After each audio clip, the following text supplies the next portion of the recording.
Rupiah hari ini nyentuh level terlemahnya terhadap dolar Amerika Serikat.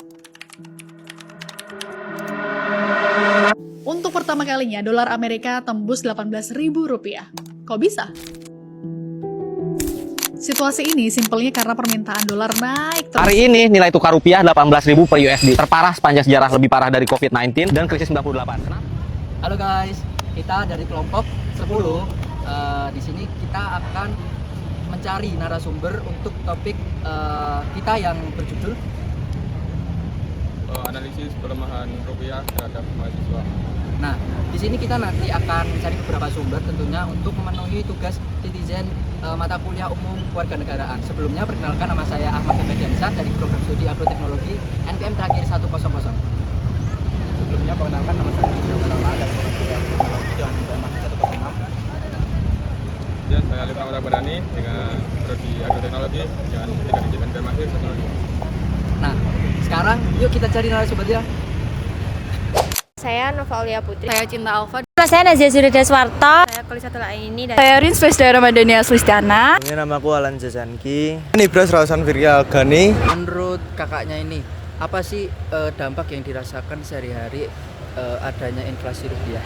Kalau menurut aku sih karena aku warga PP ya, jadinya kalau misal rupiah itu naik, nah yang aku rasakan sih kalau misal harga BBM itu kan misal nanti bakal naik juga ya, nah itu bakal kayak berdampak di uang saku juga, yang biasanya uang saku aku cukup, jadinya harus lebih hemat lagi. Terutamanya saya ya, terutama saat kita berbelanja sekarang itu dampaknya itu kayak harga barang itu semakin naik dan harga produksi itu juga semakin naik, membuat harga kayak kebutuhan sehari-hari itu juga naik. Jadi kita yang pelajar ini agak keberatan sedikit karena harganya juga naik.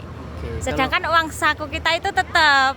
kalau dari aku sendiri itu seperti kalau nilai dolar naik itu ya kan kita tuh dalam generasi sekarang kan pasti pakai HP, laptop dan juga kendaraan. Nah, kebutuhan sehari-hari itu juga ikut naik karena produksinya itu meningkat. Kalau saya itu dari gaji orang tua. Nah, gaji orang tua kan itu gimana kayak jadi dibilang menurun itu enggak, tapi kan tetap sama gitu.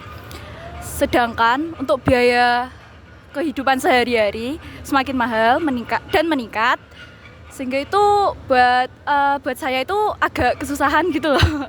Kalau aku sih kayak kalau misalnya kita mau pergi ke luar negeri kan pasti kita kan kayak nukerin rupiah ke dolar gitu kan. Nah pasti kalau mau ke luar negeri, kalau kita mau nukerin itu kita butuh lebih tinggi lagi gitu rupiah yang harus ditukarkan gitu sih. Jelasnya banyak sih ya Mas ya, karena kan sekarang udah 18.000 juga. Pertama sih yang paling kerasa banget beli barang-barang kebutuhan pasar, kayak misalnya beli cabai, beli bawang, itu tuh semua harga serba naik sih Mas. Jadi barang buat masak sendiri udah lumayan susah, biasanya 100.000 itu udah dapat banyak, sekarang dapatnya beberapa doang. Terus kayak biaya BBM, bensin kan sekarang ikut naik juga, apalagi ketambahan yang kabar perang itu juga. Indonesia kan nggak bertahan tuh naik inflasinya. Terus kayak apalagi ya, kayak barang-barang import, itu kan jadinya kita kalau misalnya mau beli barang, itu kan jadi naik semua juga tuh Mas. Itu sih. Kalau dari saya itu terutama di belanja ketika sehari-hari juga termasukan. Karena itu inflasi yang sangat merugikan di negara. Dan melemahnya juga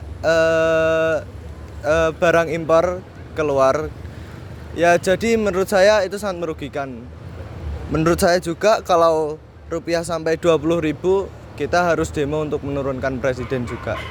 Nah, teman-teman, ternyata beberapa pendapat dari narasumber kita sepakat kalau dampak inflasi ini berpengaruh di kehidupan sehari-hari. Contohnya seperti penggunaan bahan bakar minyak untuk teman-teman yang PP atau pulang pergi dari rumah ke kampus itu juga meningkat. Terus juga ada penggunaan bahan-bahan rumah keseharian untuk makan, minum dan lain sebagainya juga. Terus juga ada pengaruh terhadap bahan-bahan ekspor maupun impor.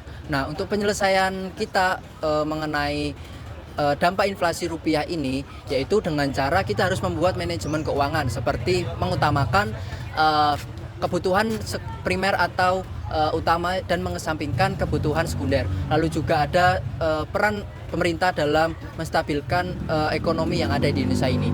Nah, sekian teman-teman video dari kelompok 10. Kurang lebihnya kita mohon maaf. See you guys.